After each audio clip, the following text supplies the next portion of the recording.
Ladies and gentlemen, good evening, dear scholars and great leaders. Thank you very much for joining us tonight. We are, yes, in this cold.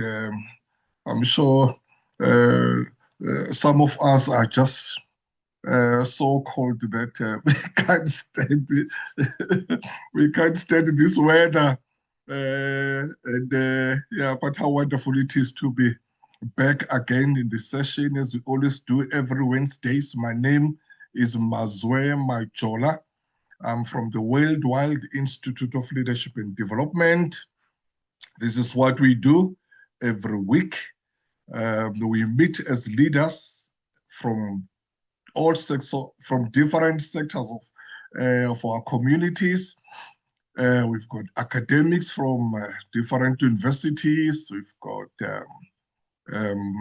leaders from government, from private sector, from community,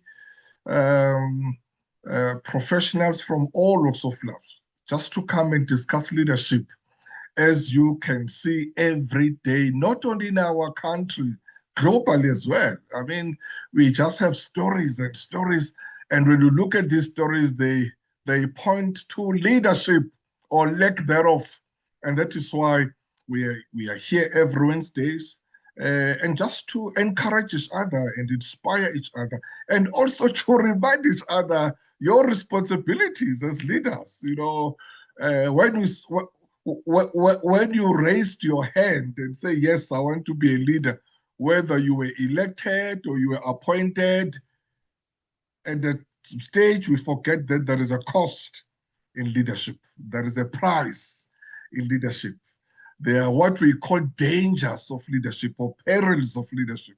And of course, there are benefits of leadership as well. So it's important that as leaders, we keep on reminding each other and correct each other and admonish each other wherever possible. Because who's going to do it?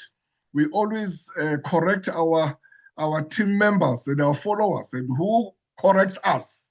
So us as peers, we get together in this safe space, in this community of leaders, and just talk about leadership, so that one day you must say that you attend the world platform that is run by Professor Majola. When you go astray, people who are here, they will ask, but isn't she our member? Yeah, she always attends, but what happened? So there's part of accountability that you as a leader, you've got to have that community, that person or that persons that will just, you'll be accountable to.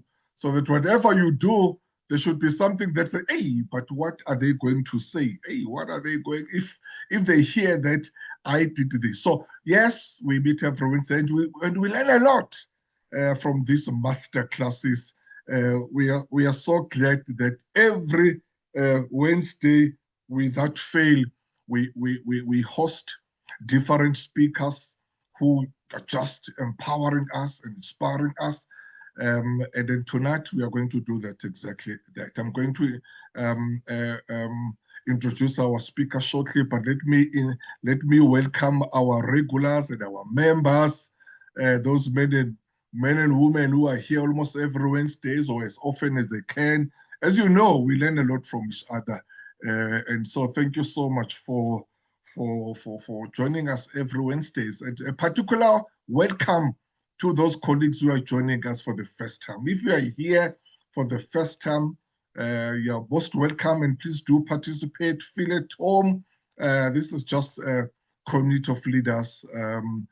Our format is that we introduce the speaker addresses us, and then after that we engage in conversation where there's questions and answers. So that's our format.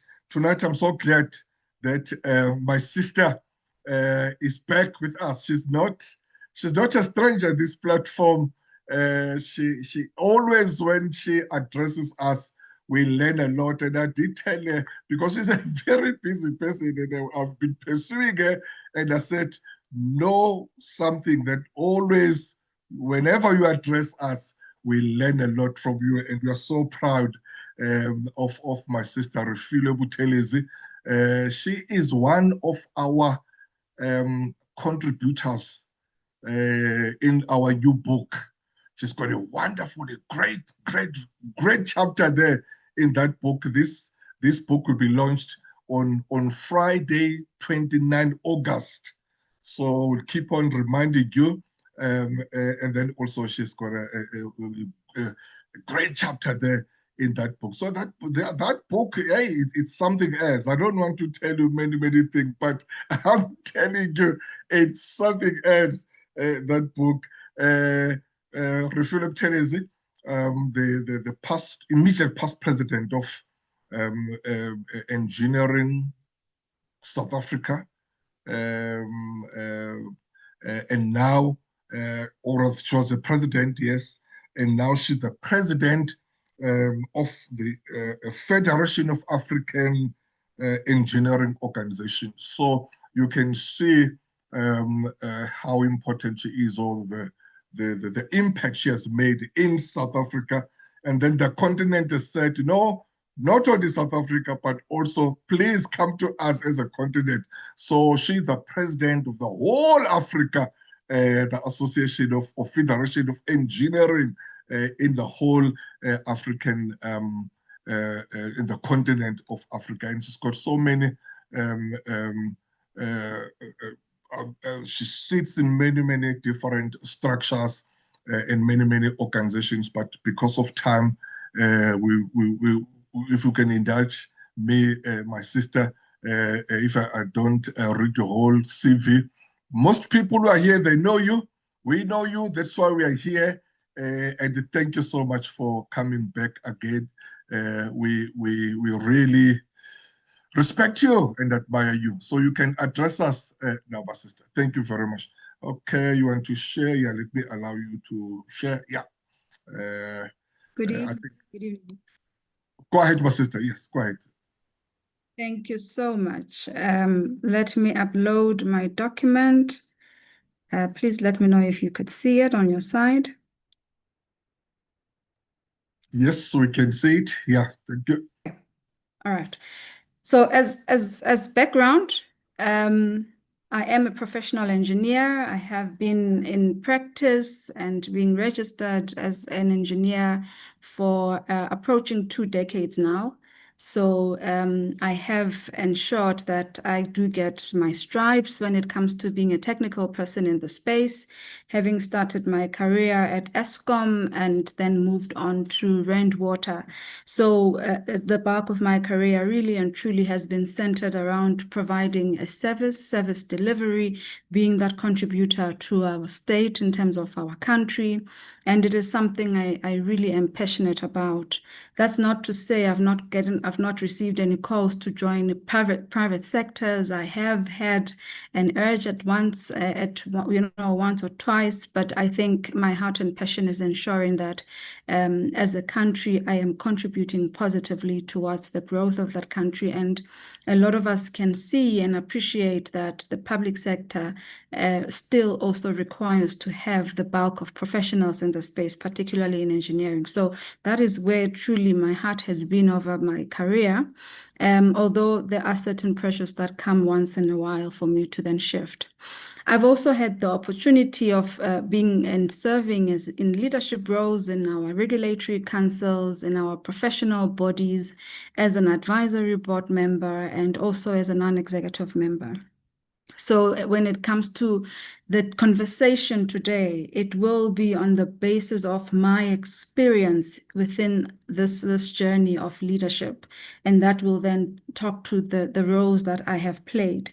However, we all understand, and as Prof has said, that right now as we speak, we're dealing with uncertain times on a daily basis. Today, the keyword could be tariffs. Tomorrow, the keyword could be load shedding, and so on, right? Then there's war, then there's health issues. So it is something that I believe all leaders that are in the space that are leading a group of people will experience ever so often. I've included the slide, and I think, Prof, I'll share with you my presentation once I'm done, just so that a bit of my background will also then be presented to the members in the group today. However, when it comes to the leadership roles, I would like to zoom in on that because it speaks to and will speak to, and we will keep referring to it because that is then the examples I will then keep going back to in terms of how I navigated my space as a leader during these uncertain times. I have been the chairperson of Vaal University of Technology, a role that I undertook from the administrator at that time. So you can imagine the pressure and the weight that was on a council that was taking on this role from an administrator after having handled and managed the institution for 2 years. So he took it under administration. He then lifted it up to where he thought it was then ready for a new council to come in. And that is the time when I then took over as the chairperson of that council. I have been a member of organizations even out of this country through AUTC and UTC, currently sitting in 2 boards within our space in South Africa, that being Transnet and SANRAL, and I then lead the Federation of African Engineering Organizations.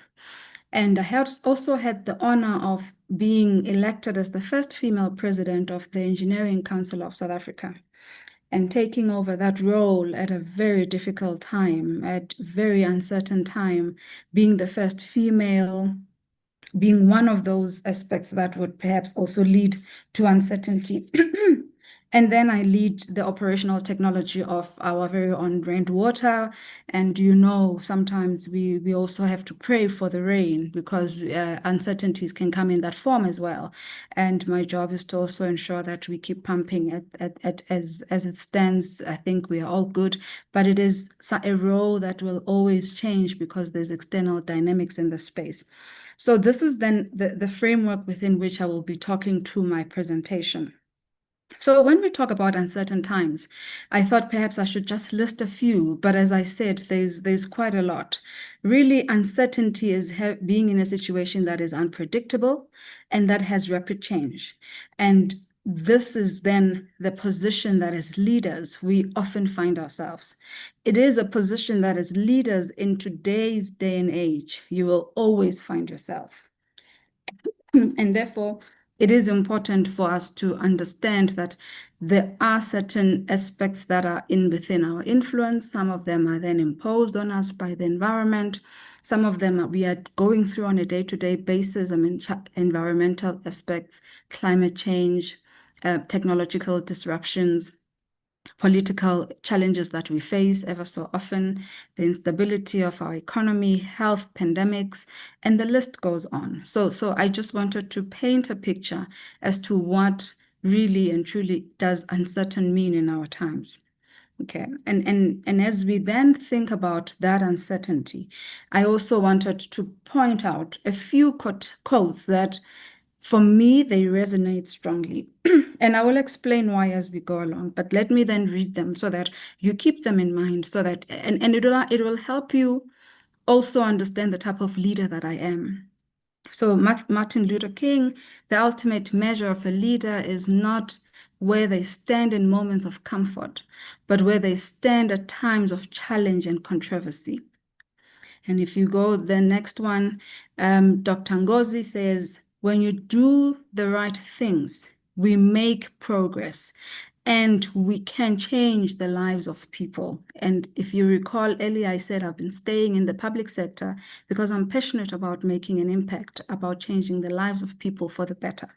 If you look at Jacinda, leadership is not about being the loudest in the room, but about being the calmest in the room.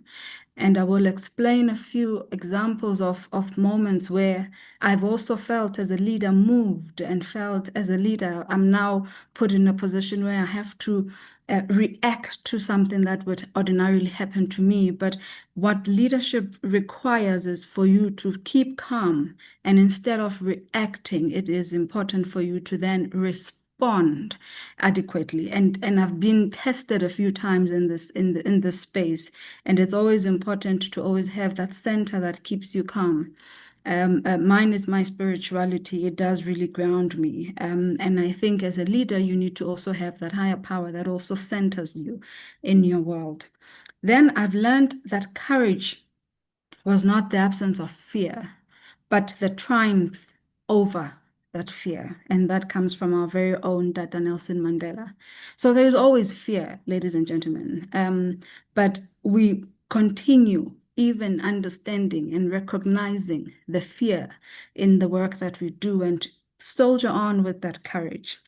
And then Sheryl Stenberg, we cannot change what we are not aware of. And this is important, ladies and gentlemen, because I think in this past week, I also read a LinkedIn page of Mr. Taka. And Taka even mentioned there about something that he calls unconscious incompetence. And in the roles that I've played, it's a lot of non-executive and directorship roles, governing organizations, being that oversight body. It is important to also understand what you are not aware of, but also what you do not know. Because once you are aware, and I'll also add what Mr. Taka said about unconscious incompetence, once you are aware and once you know, you have to change what you now are aware of. You cannot help but not change it, because you cannot sit in a space where you are ignorant as a leader, right? So this is something that is very important. And even with the roles I've played, I've had to come into a space where I govern an organization that as a technical person, as an engineer, I might not have had experience in. I mean, VUT, I've not been a lecturer or been in academy, but I've had to come in there and govern. And therefore, it was my responsibility and my duty to ensure that I capacitate myself, that I gain the competence I'm required to gain. I understand the organization I'm leading so that I can make the necessary changes, so that I can make informed decisions. So Sheryl really resonated with me there. And it's a constant and it's a continuous initiative that we need to drive towards. Then Kofi Annan then says, you are never too young to lead, and you are never too old to learn. And this one, I always experience. A lot of the time I walk in a room, and if I'm with a male counterpart, and the first thing that we will hear is that they will greet that male counterpart as Mr. President, and that male counterpart at most of the time, it used to be my vice president of EXA, who is now the president of EXA, Mr. T.C. Matikane, and he would immediately correct them and say, no, this is our president, not me. And the first thing that I see on the facial expressions of anybody that comes in that approach is how shocked they are. They can't help but say, but you're so young, or you look so young. And often I have to, in my calm demeanor, receive it and continue with the greeting so that we can then move on. When I start mentioning that I've got 4 kids, I think some of them also want to fall off their seats because they think I started having kids at the age of 18. It does not add up in their minds that how. So Kofi Annan always reminds me of that, because that is the one aspect which is a perception that I'm receiving. But there's also another aspect which is internally within me that a lot of people would call imposter syndrome. And imagine when you now receive the bias and the stereotype externally, what does that do to you as a leader internally? And yet you're still expected to perform in a particular way. So it is always important that one reminds themselves that, yeah, I might look in a certain way, I might be a female, but I'm never too old or too young to learn. And I'm in this role as a leader, and my job is to lead, and I will do just that. So it is something that always resonates with me. And ladies and gentlemen, in times of uncertainty, you cannot waste time in dwelling on things like imposter syndrome, because the people that you are meant to be leading are waiting and watching and need direction. So it's always important as a leader to deal with those, inner monsters on your own, but very quickly, so that you can then be present as a leader. Then when written in Chinese, The word crisis is composed of two characters. One presents danger and the other presents opportunity, and that's John Kennedy. And I think, Prof, you also mentioned the aspect of danger as you were making your opening remarks. Some of the things I've had to go through as a leader is understanding my purpose. And this slide for me is something that I never really leave it out because it is the basis within which I am where I am today. So I've had to understand my purpose very early on. And that meant even when I received my PRN, I was really registered by EXA.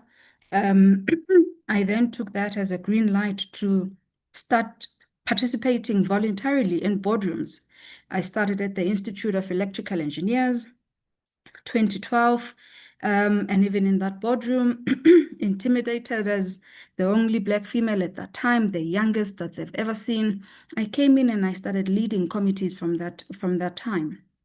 And therefore, having had opportunities of that nature, working in a space that was not diverse at all, where I was not even sure if I'm speaking on a mic, if my voice is projecting loud enough, having a lot of these issues, external factors that were intimidating me, but my purpose, really, I stayed truly and strongly onto what I'm doing and why I was there.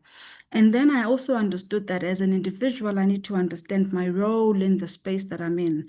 What governs me? What is goodwill?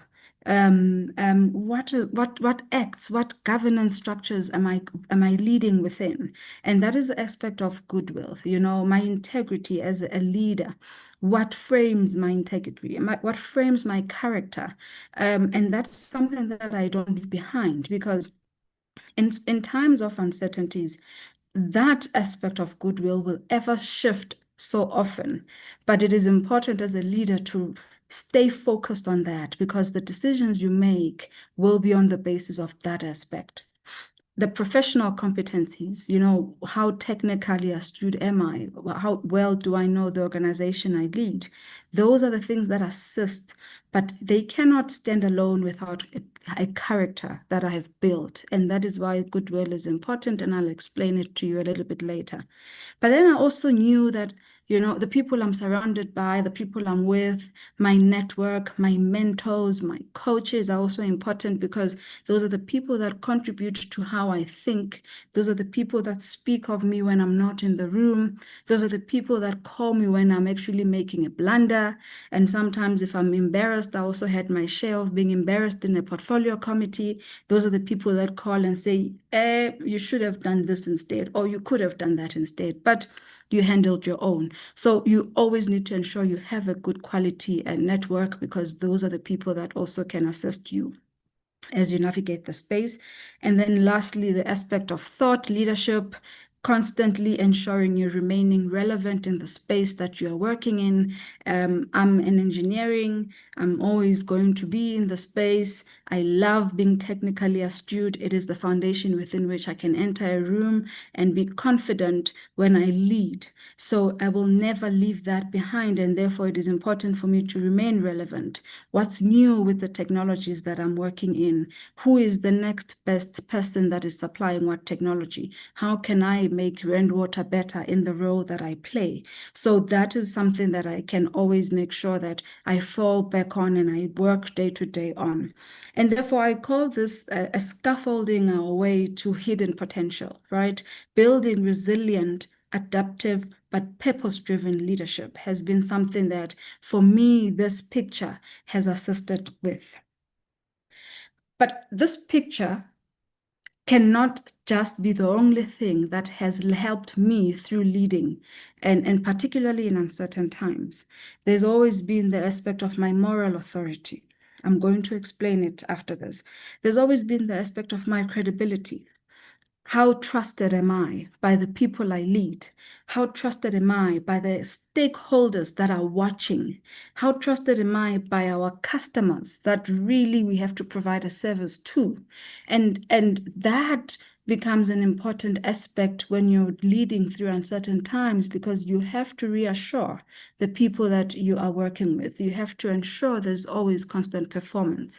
You have to ensure your customers buy in on what you are saying, and your response time needs to be talking to that as well.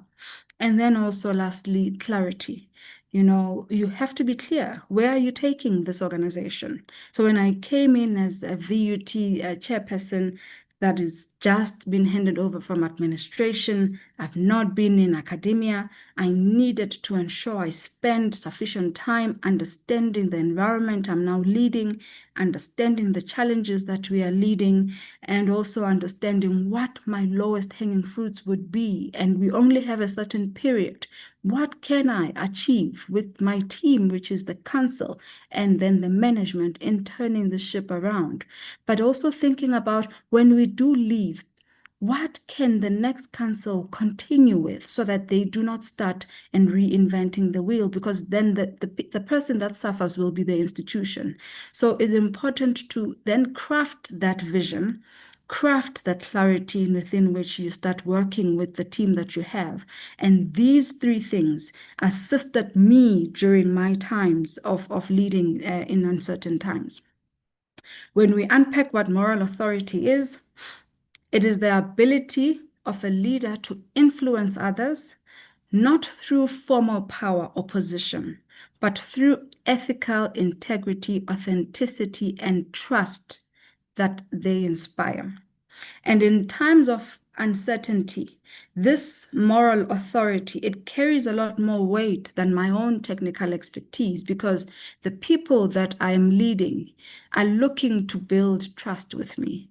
They are looking at how I'm going to foster unity. They are looking at me to inspire action. How do I get the people to do the work that they need to do?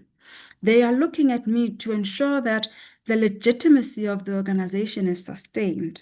And they are also looking at me to ensure, and it's my job to promote accountability. So an example of this is when I took over as the president of the Engineering Council of South Africa, we were faced with a lot from an internal point of view on the Labor Relations Act. We found ourselves having to suspend a few of the senior executives. We found ourselves having to understand ourselves as the new council. It was during COVID. And in the midst of all of that, where we had senior executives who were still at home on garden leave, the main president at that time was Mr. Libya, and I was his vice president. He contracted COVID and he passed away within a year of our leadership term as a 6-term council. And the council then elected me to then come in. And at that time, I'm now dealing with the loss of a person who was initially elected as president. I'm now taking over the role as now president. I'm now the first female president. I still have executives that are sitting at home on garden leave because they're undergoing a lot of disciplinary cases. I'm with a council that I now need to start understanding, start getting to know, and they are now putting their trust in me. I've got the staff at EXA that are also looking to leadership. Where are you taking us? What is happening? Can we trust you? Our lives have been destabilized. We don't know who to trust. I'm also looking at who is going to act as this acting CEO of EXA. So, and then we also had industry that's saying EXA is not participating as the regulator as we would like them. EXA is not responsive. The telephone calls at EXA are not working. The call center at EXA is not answered. We send emails and they don't respond. We send invoices. So even our members were also frustrated. And then we had stakeholders such as voluntary associations who are saying EXA is working alone and they do not care about us as voluntary associations. So the entire space within which EXA was operating was in trouble. It was not stable. And I had to walk in and ensure that I build that trust. I had to walk in and ensure I build relationships with our voluntary association. I gained trust of our council members. I gained trust of our staff members to see that together we are going to build the legitimacy of this organization. And if you were to look at what EXA is today and how EXA is performing today, I do believe that you will see where this moral authority started. And you can also pick up how this moral authority was starting to build up. And you can also see that the legitimacy and how it was sustained over the term of my leadership What does that look like, and what did it mean for stakeholders? Of course, depending on who you lead, it doesn't always mean that the legitimacy you leave behind will remain the same way, because it also depends on those people that are remaining, that are leading, right? It depends on people who have interest. It depends on people who understand their fiduciary duties. So it depends on quite a lot. But when you then come in as a leader and you sustain a certain persona, understanding that goodwill I spoke to, you can sustain the legitimacy until a certain time in your absence. And if you look at the quote by Martin Luther King, again, when it comes to this moral authority, he says, "Power without love is reckless and abusive, and love without power is sentimental and anemic. Moral authority is that aspect that combines both love and power." So how you then nurture the environment that you lead is then important in ensuring that you carry this moral authority. It is not just a position, but it is also how you treat the people that you work with. Yes, it is also exposed to abuse, but as a leader, you need to be able to be the one who's doing the right thing. The second thing, when you unpack what credibility is I found credibility for me has really been that, keeping abreast with the thought leadership, keeping abreast with what I do not know, ensuring I know what I don't know, ensuring that I understand that I am competent as a leader in the space that I'm operating in or I'm leading. And then also ensuring that I am always in check with my integrity, with my character. Am I doing the right thing? And the next person can come and say, are you doing the things that you have to do right?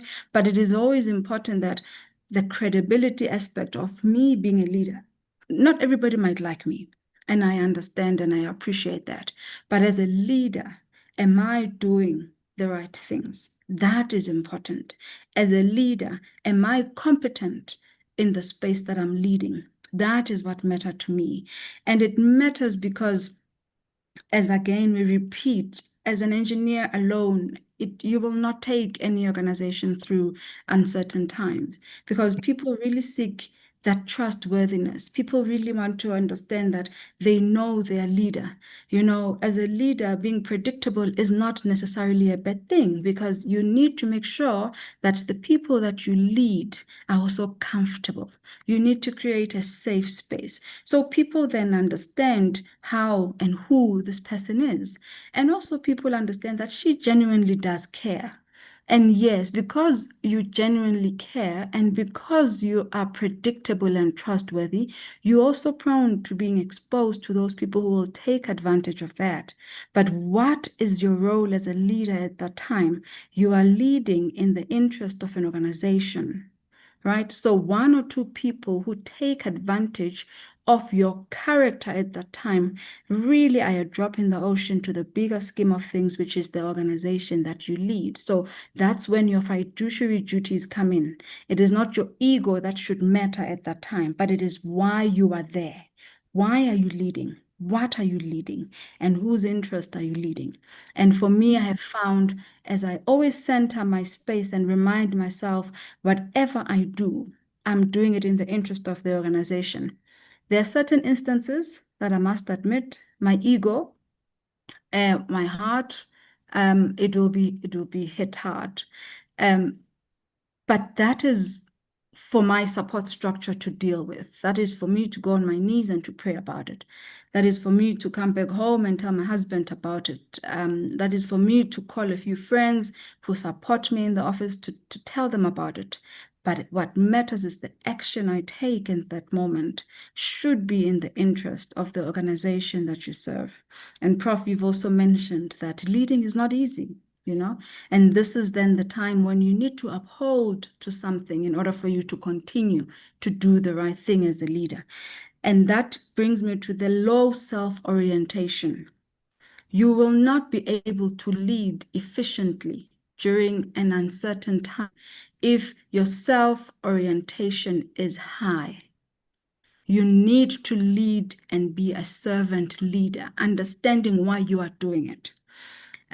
Because if you do not do it, it will never be that leadership that really breaks the ceiling of getting to the people, because you want to uphold yourself at that moment. So it is not about the self.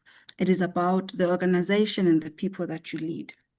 So the threats really and truly is, once you are working in the space, we all understand that if it takes years to build trust, but trust can also be broken in seconds, right? And it can take forever to repair.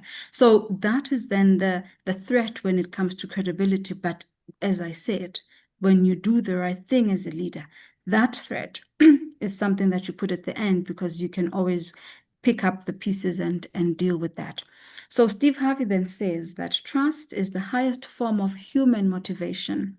It brings out the very best of people, or in people. And that is how I was able to also witness some of the changes within the EXA space and the space that I have been leading. Then the most important for me, and I'm dwelling on this, and I'm going to talk a little bit more about it, is the clarity, leading with clarity, because certainty rests in the realms we do not have control over. Ladies and gentlemen, certainty really rests in the future. But when you're leading during uncertain times, as I said, you have to be predictable.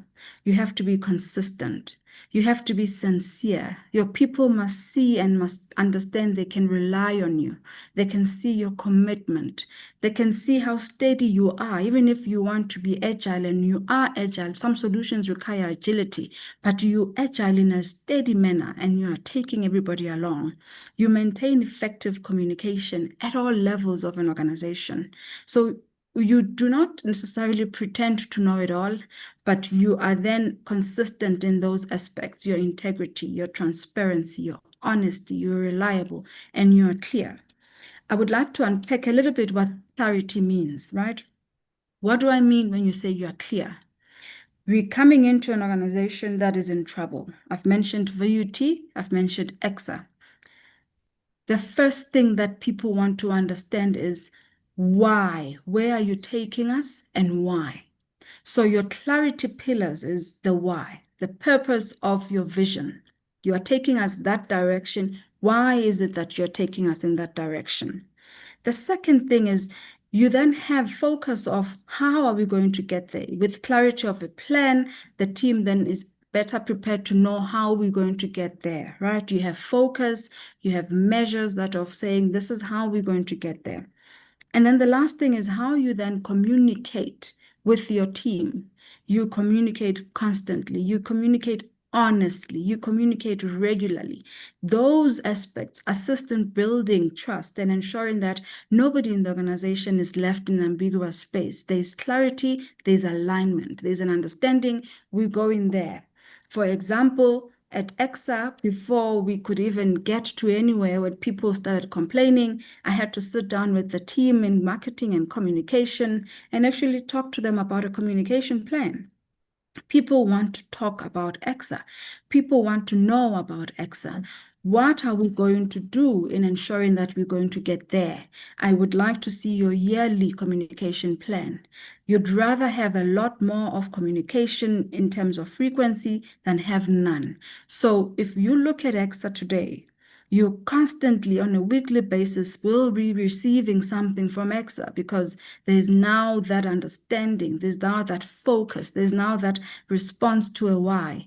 And all of a sudden, you see EXA, when you now speak of influencers out there who look at how many people follow them, you see an organization that is regulating more than 50,000 professionals. And in this country, there's even double the number of engineering graduates, but only had about 10,000 following on LinkedIn. And you see the ramp up from that 10,000 followers to now almost 90,000.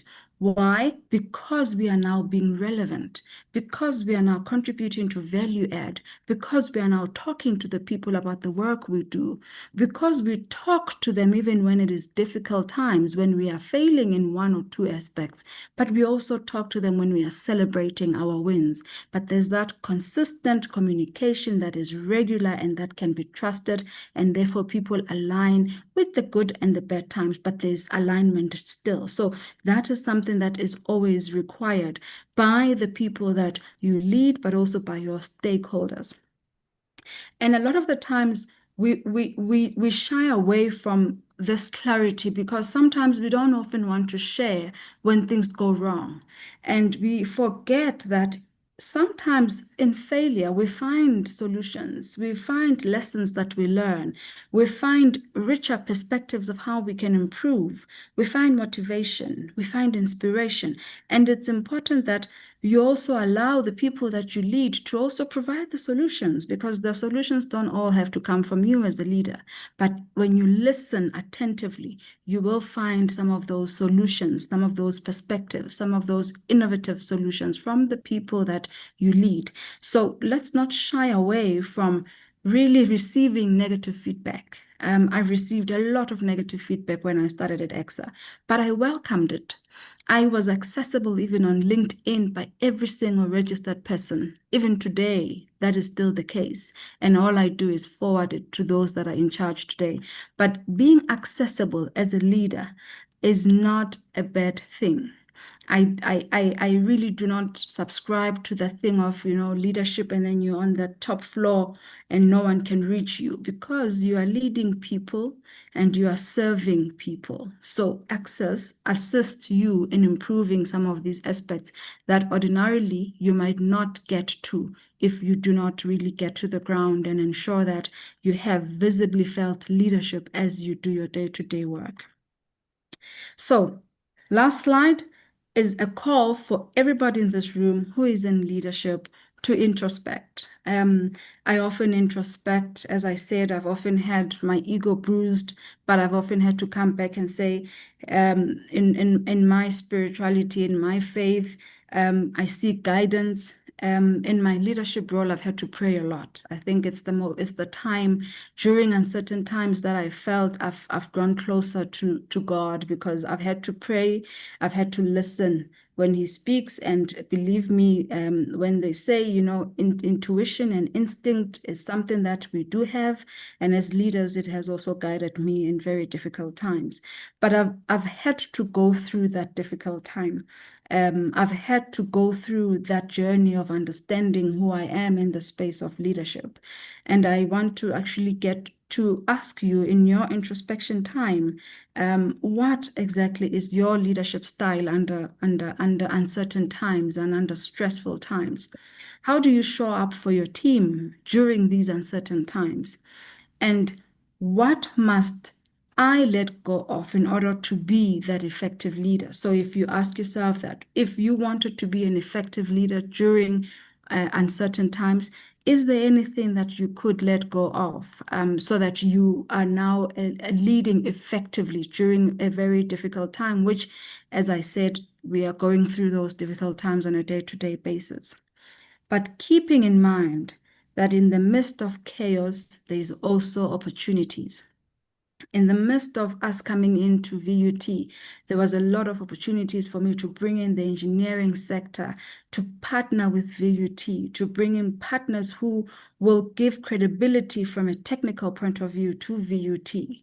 And when you look at EXA, in the midst of that chaos, there was an opportunity to bring in all our VAs closer, to ensure that they also see the role that they play within the regulatory body.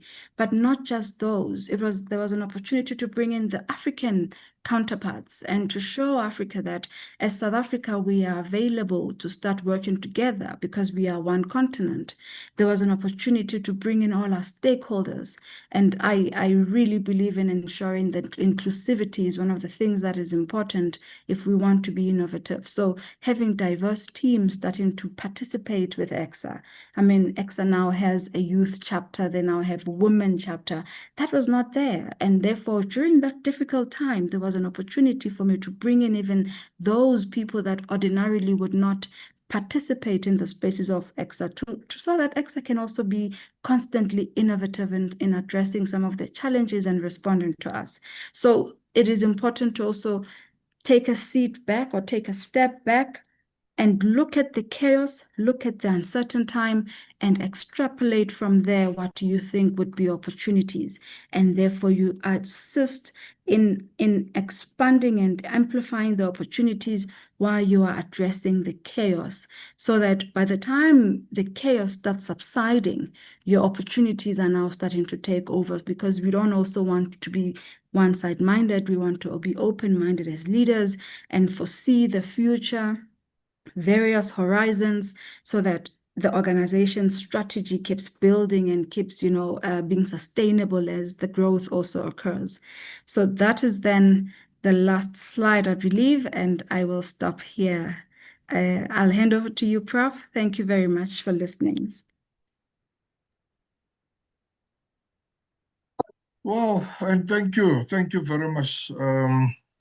Thank you very much, Madam President. Thank you very much, my sister. Powerful presentation there, very insightful and very encouraging and very illuminating and very inspiring. I remember when Winston Churchill said, "Never let a crisis go to waste." So in the midst of crisis, the midst of uncertainties, there'll always be opportunities. It's a matter of how you look at it and what you can do with it. I remember when we started this platform, I always said that it was in the midst of COVID. We were in that uncertainty, that crisis where people were discouraged and demoralized. People were down. As you know, industries and companies were closed. Professionals were at home. And Zoom was not even there. Zoom had just started. And I remember my wife challenging me and saying, "Why don't you just start something for leaders and professionals just to encourage each other online?" At that time, we were still trying to know, how to register for Zoom. Those who were there earlier, we used to have that first 45 minutes free. Yes, and then it will finish, and then we'll restart again, until we're able to register, and we're able to pay for, as you can see, now we can stay as long as we can. So yes, indeed, and there's so many things that can happen there, or that can emerge from there. And thank you so much for encouraging us tonight. Ladies and gentlemen, now it's a time to engage Sis Refilwe, our speaker. She spoke about so many things in terms of moral authority, in terms of credibility, leading with clarity, how we can thrive as leaders. And always in this platform, as I always say, it just marvels me that the kind of leaders, the caliber of leaders that we have in our country, and that we really need to celebrate and salute, and just to thank them, say that we do have leaders in our country. It's a matter of making sure that they're in good spaces so that they can lead us, and so that we don't get those who should be there take over. It's a matter of how then we really position each other into those spaces. So as our colleagues are coming in with their questions, Sis Refilwe, assist us here in terms of leadership. As I said earlier on, really the dangers of leadership, obviously, one of it is the corruption, it's greed, is incompetence, as you spoke about the competence ladder, that incompetence and until they're competent one. How can we make sure that when we take up these positions, because my worry is that, leadership is attractive, I've never seen any person, whether he's at work or is being appointed at workplace or being a follower, when he's asked to lead, who would say, "I no, but not for me, not now. No. I'll just like to be a follower. Can I please continue as a team member?"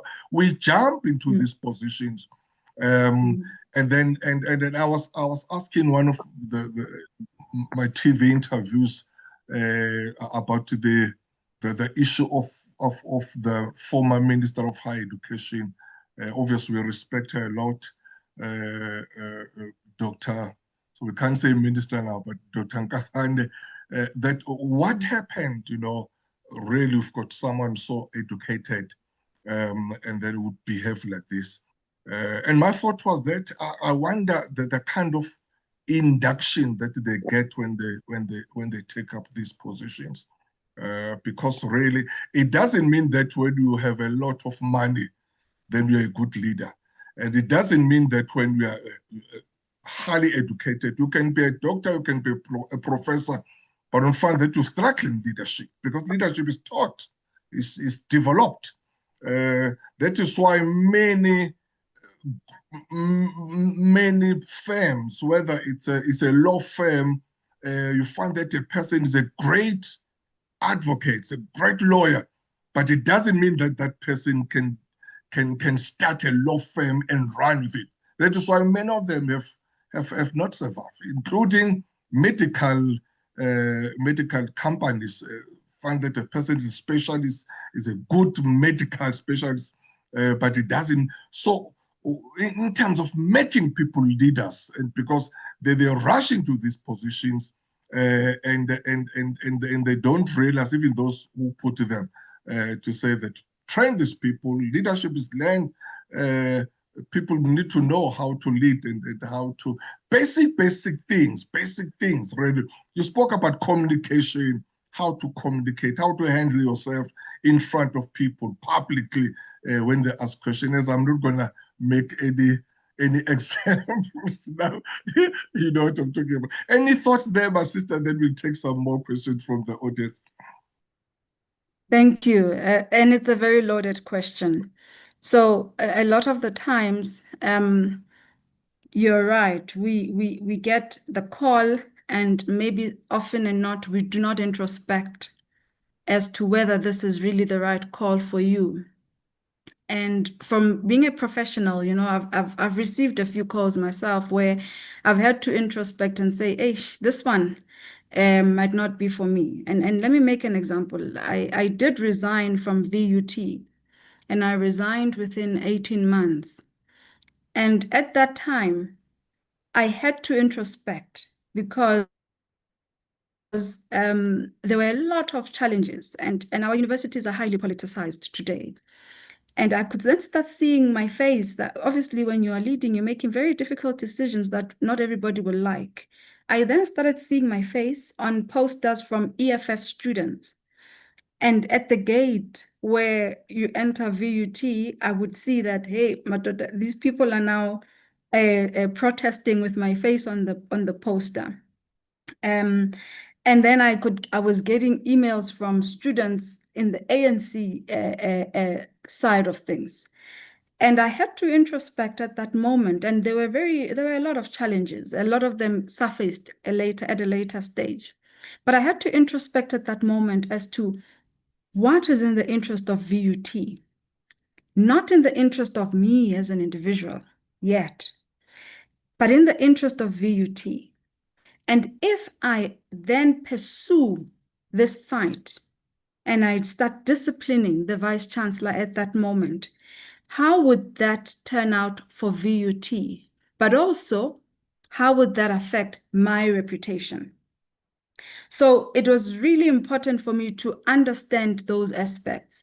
And at that moment, I then felt walking away at the time that I walked away was in the interest of VUT, but also walking away at that time was also in the interest of my profession. Because when I've got students whose highest qualification is high school, matric, and they are fighting me on the one end, and they are also fighting each other, but both with my posters on there, it is very clear that the biggest loser at the end of the day, in the terms of reputation, will be myself. So I had to walk away from that instant because I had to introspect on the chances and the risks associated with my profession as an engineer, as a professional person. So it is also equally important for leaders to introspect. There are some roles you walk in. For example, you've mentioned the issue of the minister, the first list of names that came out for the chairpersons. There might have been good people in that list who could have actually served the seaters very well, but they were accompanied by drama, if I may call it drama. And therefore, the chances of those people coming back in the list are almost close to zero. And it has nothing to do with them, but it has everything to do with the circumstances that they were in. And therefore, even in leadership, you do find yourself being affected by that environment. So it is always important to also introspect, is this the right time for me to put my hand up? Will I be affected by a particular environment if I do put my hand up at this present moment? So that's the one thing. It's number one, the lesson there, it is okay to walk away, understanding that you've calculated your risks and you're protecting your reputation, because that's all you've got. Your name is all you have as a leader. So if you walk into an organization, you need to understand you're walking in as a name and you're going to walk out as that very same name. And how that name has to be protected is important. Then the second thing is understanding, and I think, Prof, you would also appreciate, as a leader, you come in and you're brown-nosed by your management. In the first instance, when you come in your term, you are the most favorable person. You'll be showered with various corner office, tea person, anything that entices you as a person. It is important to always keep check as to what is within your space as a chairperson or a president, and what is a cherry on top that you can do without. And most often, I would recommend you do without what you can, because those are the things that lock you in. Remember, management want to entice you. Management want you to also feel like you can trust them, and therefore they will shower you with a lot. But guess what? This is a cycle.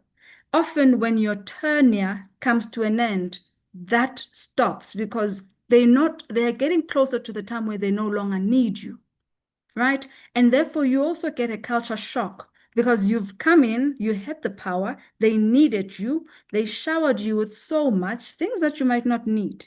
And now that you're about to walk away, you are now receiving a culture shock where those things are no longer necessary. And because management understands you are no longer the one we need, now we have to prepare for the next people that we need. Sometimes you find these things are transactional, right? When you come in, you are taken all over, chairperson, go there, chairperson. It's important to always center yourself. The interest is the organization. Therefore, you will not be fazed by those things that entice you. You will understand why you are there to an extent that if your goal is to save the organization a couple of millions, you will actually cancel all those things that are unnecessary, because the point is to ensure that you increase the reserves of an organization and you save money. An example, when I came into EXA was sitting with a particular number of reserved, I think 75 million. And my point to my council at that time was, we need to double, if not actually multiply this threefolds if we can. And therefore, we needed to start ensuring that we've got efficiencies in the organization.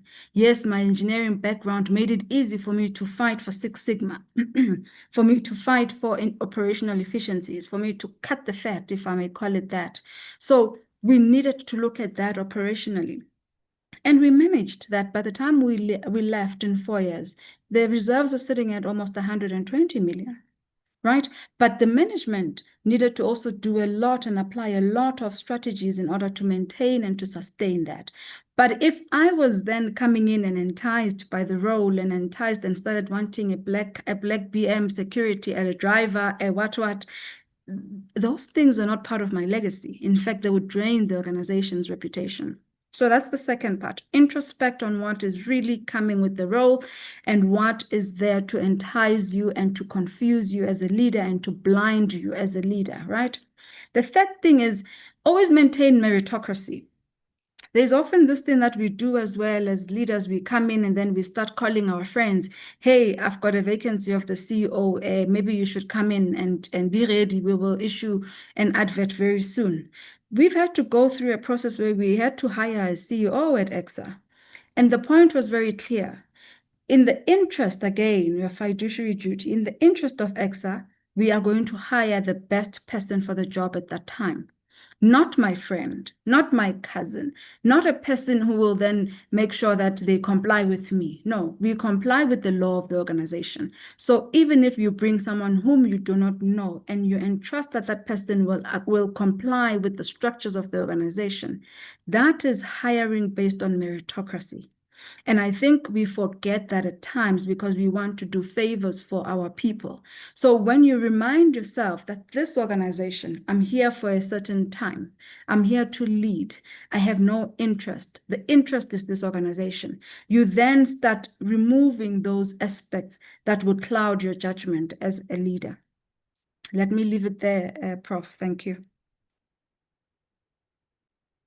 Thank you very much, my sister. Very powerful there. I like that issue, and as a lecturer in the business school,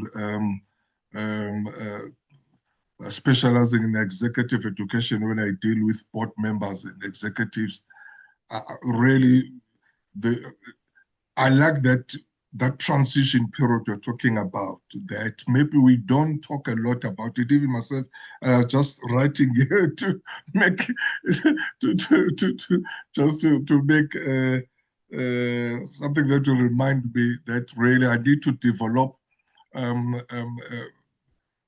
lecture that will talk to that in terms of how to deal with a transitional period as an executive.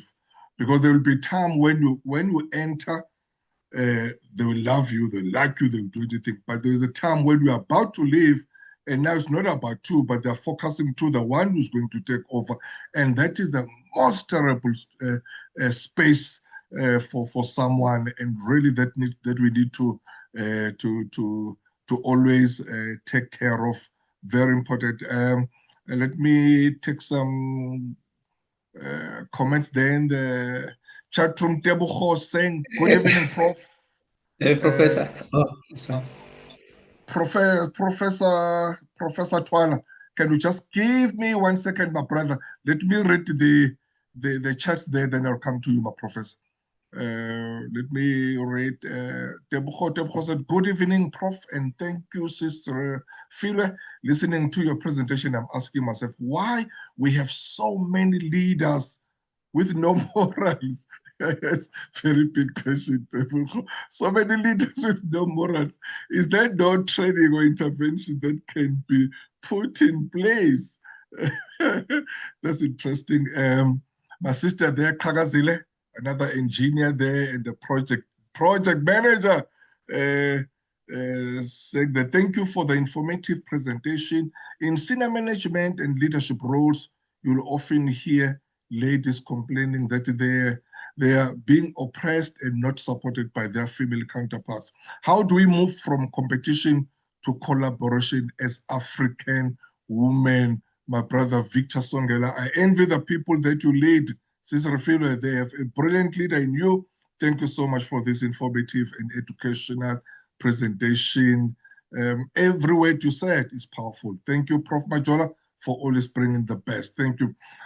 Sis Refilwe, there's some questions there. I think it's from Tebogo and Sis Qhakazile.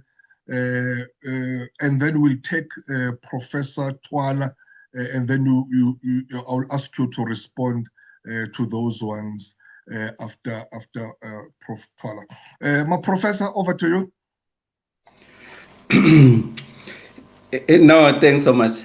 I'm not sure if I'll be visible in my camera.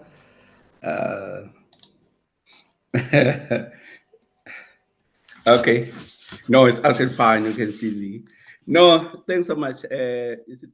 Just in terms of your insightful, I think, and good evening, colleagues. I think my first question even asked, in fact, around the issue of leadership. So the issue around the mentoring women. So I think the question has been asked. I won't ask that one. But I think the question that I need to ask is around our chairpersons and our presidents. When they're appointed, they become roving ambassadors. Let me say tourism. Most of the time they spend, you find, when they're given the opportunity, as you are saying now, you may have the blue light, you may have a driver, you may have everything, but you find most of the time they're outside the country. I'll just tell you one example. In terms of the CBE Council, the presidents that visit universities all the time is the QS Councils. No president of the QS Council leave his or her tenure before visiting the universities. But I'm just saying, I think from academic point of view, we also find our chairpersons, our presidents, we always see them outside the country. So you find at the ground problems that we're experiencing, as people on the ground, we don't have access to them. So then, how can, in terms of leadership, how can you advise us in terms of that? Because I'm just seeing ourselves, I bet you, we need, as academics, the student, the problems as graduates are facing. We need that kind of leadership from presidents and the chairperson, even of the association, but we don't see them. We see them more advising outside the country than internally. So, how can we advise to say, how can we be able to lobby them to say charity begins at home? The kinds of leadership you need to demonstrate at home before you go. So I think that one is that's why I'm singled out in terms of the QS Council. Those one, over my years in academic, those one have been visiting. So I've seen them. So yeah, because we don't want to use Professor Majola to say certain other universities, they've got privilege, where you see the council going to other universities, not to other universities. I think also defining the kind of leadership of the tenure of any particular chairperson or any president is defined in terms of that, to say, do you visit in terms of the constituency or not? Thank you, Chair. Thank you, my professor. Thank you very much. Sis Refilwe, over to you. If you can just respond to Tebogo, Qhakazile, and Professor Twala. Thank you. Thank you so much. Let me start then with Tebogo. The moral ground of a leader, really, it comes back to that character. Why are you there in that position? Are you there for self-gain? You must really have it in you to have a purpose to do good. And I'm not saying that our leaders don't, but I think what I'm saying is if you are grounded in that moral compass and that moral authority, the chances of you being tempted, because you will be tempted in the role of a leader. You are a person who have influence, a person of power. And therefore, people really will want to actually exploit that or take advantage of that or actually even lead you into making certain mistakes. In fact, in some instances, leaders are actually even lured not because they want to spoil them, but also because they want to have some sort of evidence against them so they can be manipulated at a later stage. I'll give you an example. In the process of us removing the CEO of EXA at that time, there was a call made to my employer to say, that woman is giving us a hard time, do something this side to get rid of her. Now, I can guarantee you that call happened because at that moment, they could not find anything negative to manipulate me with, or to blackmail me with, or to get me to stop. Now, can you imagine if I am exposed in that way as a leader? A lot of my decisions that I need to make that are difficult, I might not be able to make them because I would be put against the wall. You either play along with us or we expose this about you, right? So leaders are then found in a position where they are threatened in that way ever so often. So for me, I've made a conscious decision to ensure that I never expose myself to anything of that nature.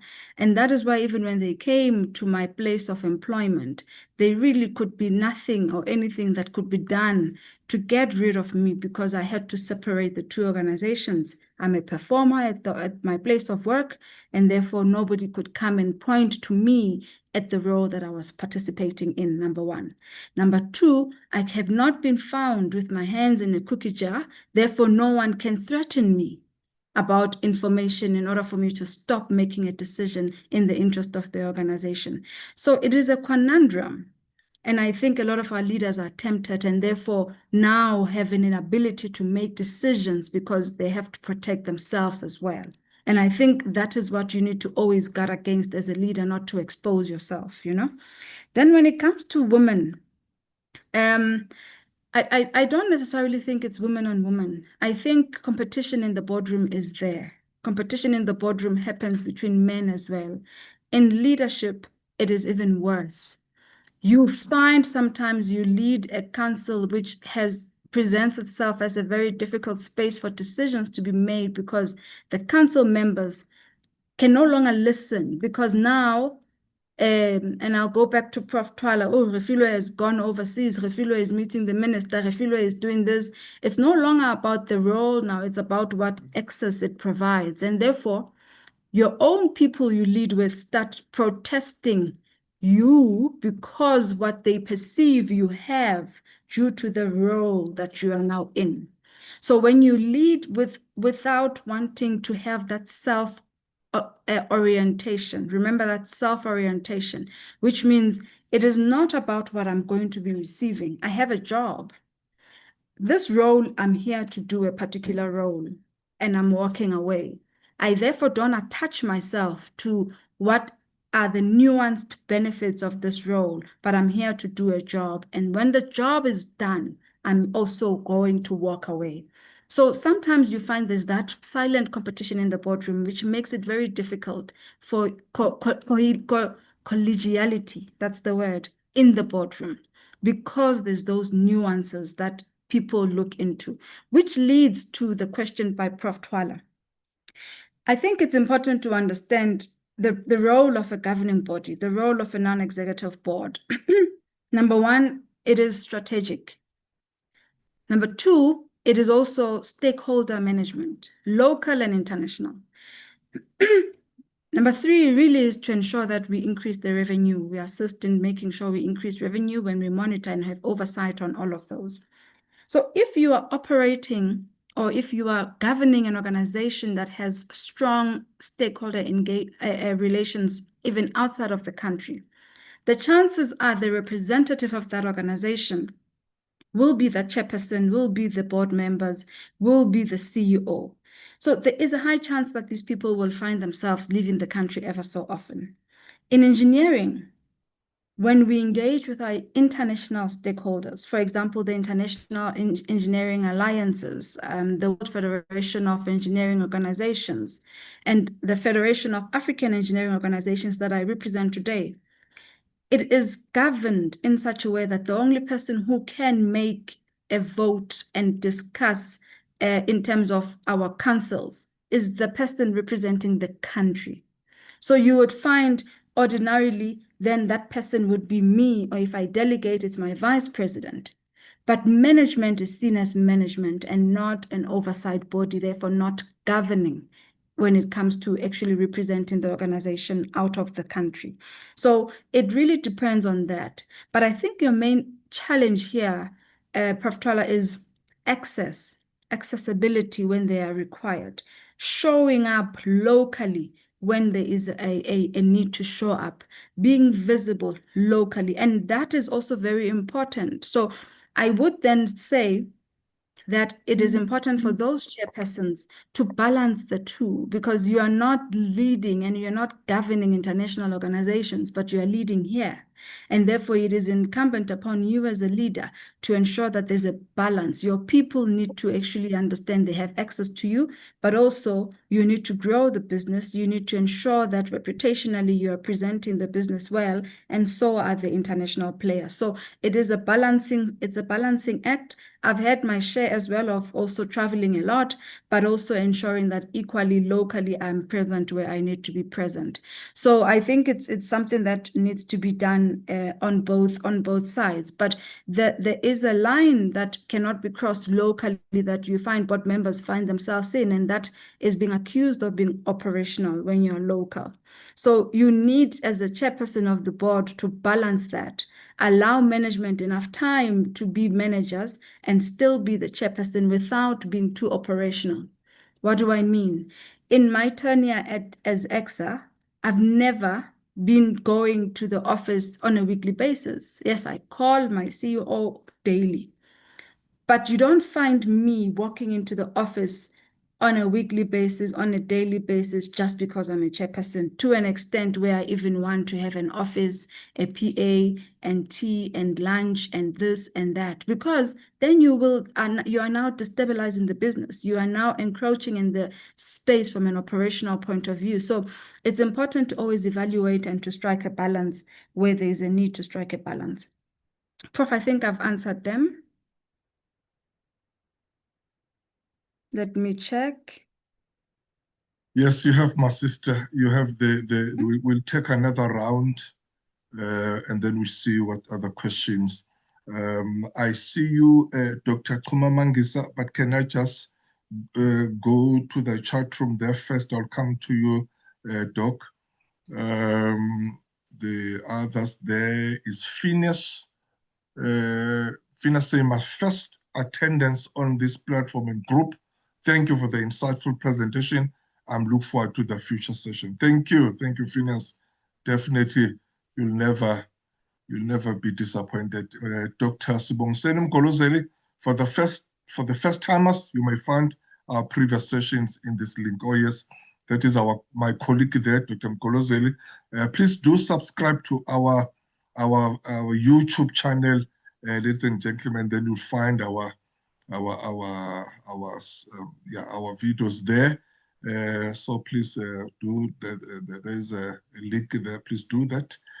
Sis Khethiwe, great masterclass, Sis Refilwe. Thank you for bringing humanity into leadership. Thank you. And my professor there, Professor Zide, my professor and our Sister Refilwe. Wow, what a wonderful and instructive presentation. Your presentation, Refilwe, resonates quite a lot with my experience at VUT, which you mentioned quite repeatedly, having gone the same process and experience as you did about anonymous emails, telephone, my car being followed. I too decided to leave the institution to protect my dignity and reputation. And so I'm encouraged to learn that walking away is not a sign of weakness, but a sign of strength. Well done, my sister. That is Prof Zide. Yes, indeed, is a retired or is a former vice chancellor at VUT. Dr. B.B. Phetla, she was our speaker last week. Ethical Leadership 101, and also she's saying self-interest is the worst trait in a leader. Thank you for being the hope of ethical leadership, justice, and sustainability in the presence of profitability. Thank you, colleagues. And now we'll take Dr. Kuma, and Sis Refilwe will respond to them, and then this will be our last batch. You will respond all of them, and then after that, my sister will give us your parting shots. Then we close the session. Over to you, Dr. Mangisa. Over to you, my brother. Yes, thank you very much to Sis Refilwe. Indeed, a wonderful, exceptional presentation, of course, that you have rendered to us today. I want to prelude my question by a concept. There will be a question right at the end by a concept of leadership, which is called anticipatory leadership. which is all about, creating, creating future, thinkers, people who are willing, to lean towards, complexity and uncertainty, leaders who are always there to question, the status quo, to question the assumptions, leaders who see complexity not as a problem, to solve, but as a pattern, of challenges, to explore. Now, where I am then coming in, because I know it is fascinating to always speak about leading through, uncertainty, because we don't know, many of us may not know what's coming, because we don't know the future.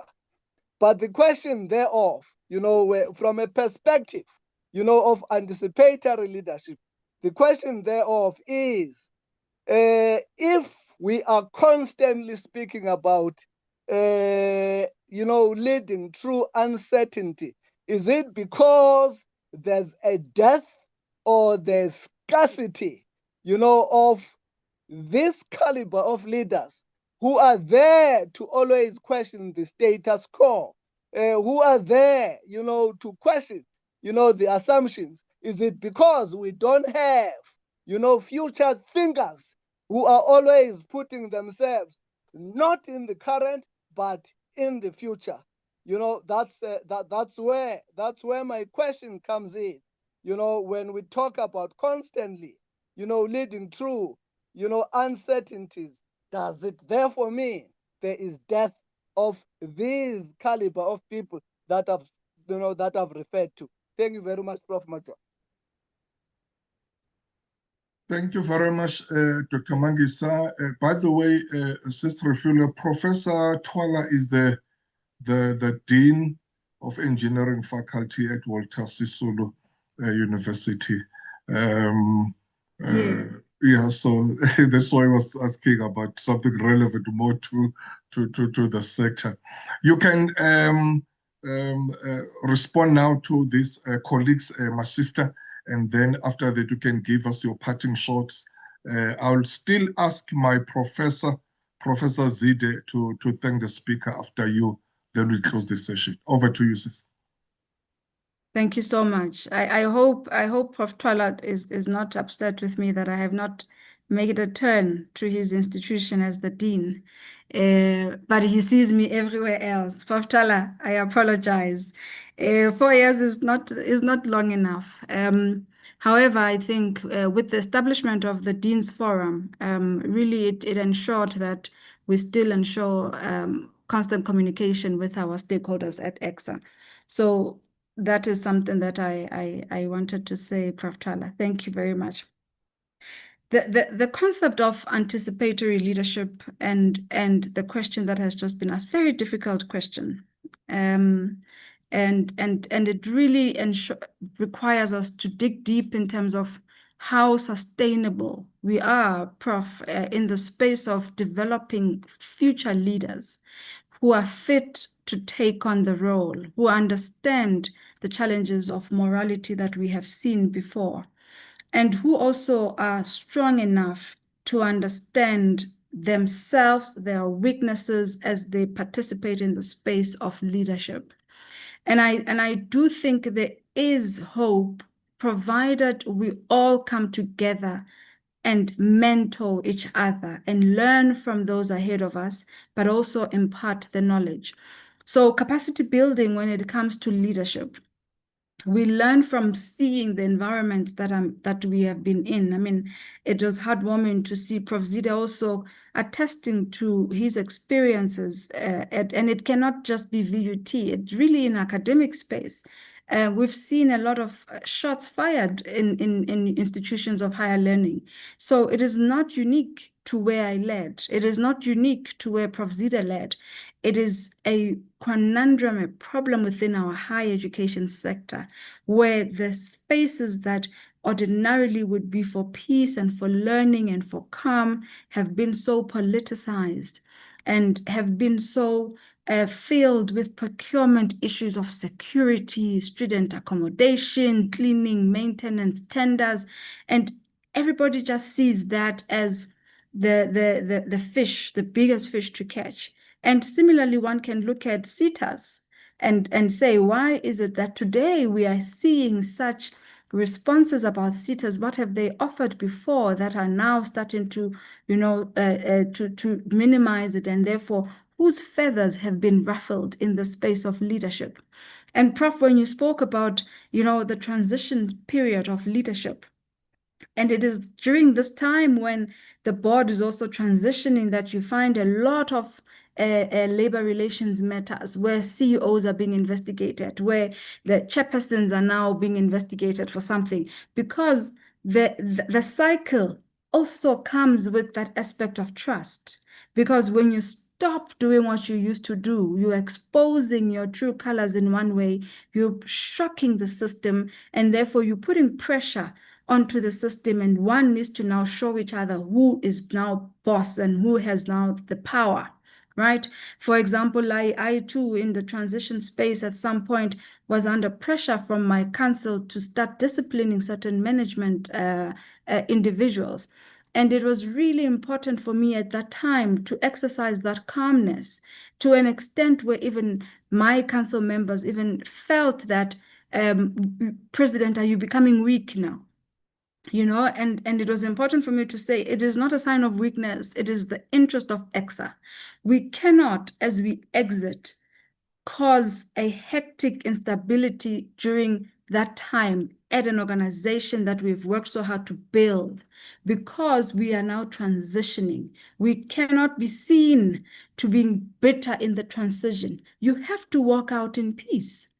You have to rely on the instruments that you have as a board member to then leave a report that will guide whoever takes over to continue where you've left off. Some fights really and truly, when you look at what's in the interest of the organization, might not really be worth it at that time.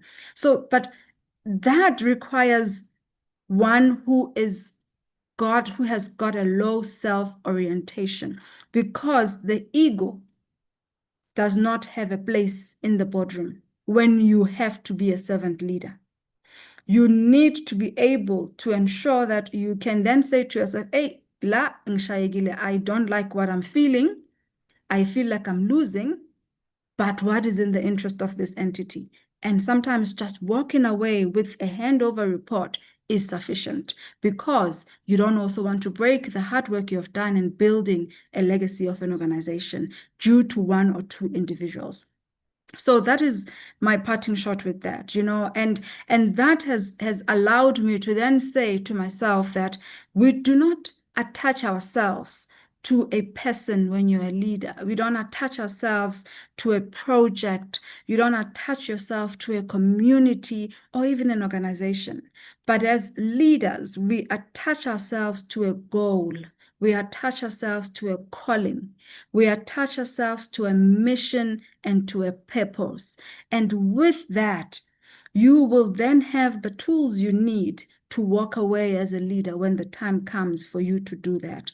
And with those younger generations behind us, we need to hold their hand and show them the various examples through storytelling, through showing experiences like this today, this kind of webinar, where we share the challenges that we've experienced, where we share those challenges that have been ego bruising and those that have been uplifting, but where we also introspect that, here I was enticed, and that almost led to 1, 2, 3. And I think this is a conversation that needs to constantly continue, because it raises that awareness of the spaces within which we lead. I will stop there, Prof. Thank you. Thank you very much, my sister. My professor, Prof Zide.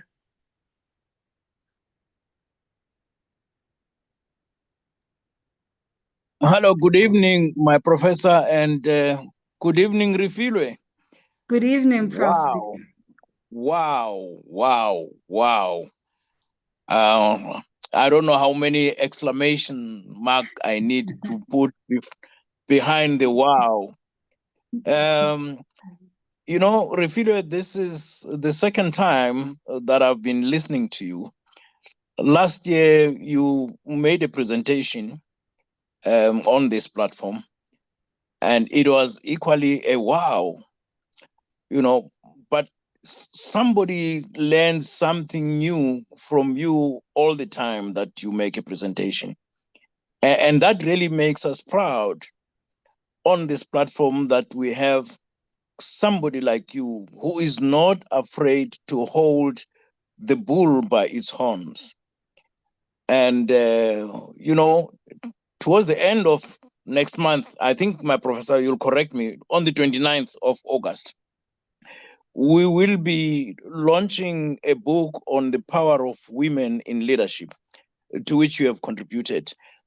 And if I am running ahead of my time, my professor, please do accept my apologies. But I think it would be appropriate to ask Refilwe to be present at that book launch, so that some of us don't really have the pleasure and the honor of meeting her virtually. But we need to shake hands with her, so that after shaking hands, at least for 2 days, we don't wash our hands because they have touched the president. So she will be living those kinds of blessings. And I honestly want to truly, truly say to you, Refilwe, we are honored in Africa to have women of your caliber, not only for South Africa, but for Africa. And I so wish we could have men of Professor Majola's caliber and some other colleagues who don't see gender when they look at leaders. They only see a leader. The issue of men and women, for me, certainly where I'm standing, it's really an embarrassment, an indictment to us as professionals. Because when we looking at you, we have to look at you as a leader. Maybe the issue of a woman should, assume my surname should come right at the end as a Z, but not to be at the forefront. Because if we put ourselves in the position of always driving the gender issue and say, no, because she's a woman, I think that's a serious indictment on us as men, and of course on the country, and not to mention in Africa. And so, Refilwe, thank you so much, my dear sister, for such an insightful, inspiring, and instructive presentation. And surely we need some more of your time, and we need some more of you. And please tell them at home that you are a gel to the African continent, and you are a gel to the Worldwide Institute of Leadership and Development. Well done, my sister. Continue with the good work you are doing. We are very proud of you. Back to you, my professor. Thank you. Wow, thank you very much, my professor. Thanks a lot. Let me just read the last batch there in the chat room before we close. My brother there, Tsepo, Prof Majola, thank you once again for this empowerment. And Sis Kholofelo, thank you, Prof Majola and Sis Refilwe, for the powerful insights. Truly, we are rich in knowledge through your wisdom. And Dr. Ndlovu there, all the way from Zambia, would you please elucidate more on the need to attach oneself more to God's purpose and project instead of being attached to people? That's a question that Dr. Ndlovu, we've closed already the session. We'll ask Refilwe to come back again. Actually, there's a question for you. But so sorry about that, Dr. Ndlovu, my brother. Then Sis Julia, is it possible to get an invitation to the launch of the book on the women leadership? Qhakazile, how do we get details of the book launch? Khuma, a wonderful, or Dr. Mangis, a wonderful presentation indeed. There's indeed a cream of leaders in South Africa. Great work indeed. Absolutely, ladies and gentlemen, indeed, you will get the the details of the launch. And we do encourage everybody in this platform to attend that launch. So definitely, you just for now block the 29th August. That will be Friday. The launch will be around Johannesburg. So, but I think from next week we'll be giving you more details, everything. But it will be around Johannesburg in that 29th August. And I indeed, Sis Refilwe, for sure, she'll be there. She's a contributor. She has to be there at the launch unless she's overseas somewhere. But we hope to see her in many authors. We've got many contributors in this platform. I did say last week, Dr. Phetla is a contributor as well. She's our speaker last week. She'll be there as well. Yeah, thank you so much, Sis Refilwe, my sister. I want to echo the words of my professor, Zide. Thank you so much. Not only instructive and not only informative, but very impactful presentation. We always learn a lot from you. I told you, we always learn a lot from you. Thank you so much, my sister. May God really bless you with your family. Ladies and gentlemen, the session is adjourned now until next week, Wednesday. So please do come again, especially those who joined us for the first time. Do come. We always have a bumper masterclass every Wednesdays. You will never leave disappointed. So thank you so much. And please do remember to subscribe there on our YouTube channel so that you can get more and more notifications. May God bless you and may God bless Africa.